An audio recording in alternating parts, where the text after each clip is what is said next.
Hello bantu banjye, reka nizere ko mumeze neza cyane, muri amahoro mushima Imana. Mbonereho no kubwira abari mu bice bitandukanye mwese by'isi ngo shalom. Uyu munsi tugiye kurebera hamwe icyo twita safety first, cyangwa se ubwirinzi bw'ibanze twakwifashisha mu gihe tugiye gukora akazi ko gusudira. Muri ibyo bikoresho rero nibyo by'ibingibi bikurikira.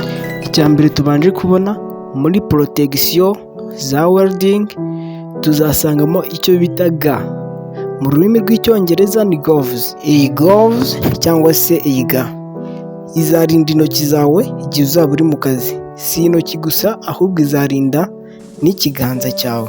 Ngayo nguko rero. Ikintu cya kabiri tuzasanga muri safety first ya welding, tuzasangamo welding helmet. Iyi ngofero cyangwa se helmet izarinda umutwe wawe igihe uzaba uri mu kazi.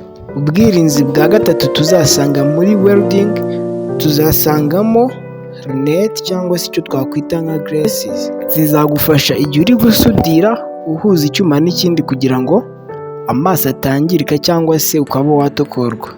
Si ibyo gusa kandi ushobora kuzifashisha igihe uri guponsa cyangwa se uri gukorera isuku icyuma kugira ngo udatarukirwa ukaba watokorwa. Ngayo nguko rero safety first yacu ni hano tugiye kuba twigarukirije. Hari n'ibindi byinshi cyane tuzatugenda tukwereka mu gihe wabanye natwe, ugakora subscribe, share ndetse na comment, ukatubwira ibyo wifuza ushaka gusobanukirwa, tukaba twagufasha 5/5. Ngayo nguko rero dukomeze twirebera ibigendanye n'ibikoresho twakwifashisha igihe turimo gukora welding cyangwa se sudire, ari byo by'ibi bikurikira ngiye kubabwira. Okay. Igikoresho cya mbere tuzasanga muri welding ni imashini bita welding machine. Imashini nziza cyane izagufasha gusudira uhuza icyuma n'ikindi. Ni imashini tuzasanga ifite ibice bibiri, harimo icyo bita positive ndetse na negative.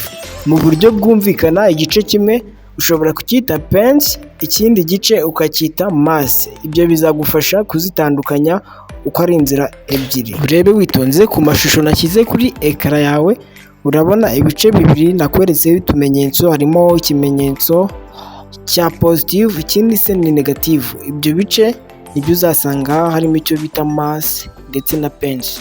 Igikoresho cya kabiri tuzasanga muri welding, tuzasangamo igikoresho bita ponceuse. Ponceuse ni imashini izagufasha mu gihe urimo gukata ibyuma cyangwa se gufashe igihe urimo guponsa ibyuma.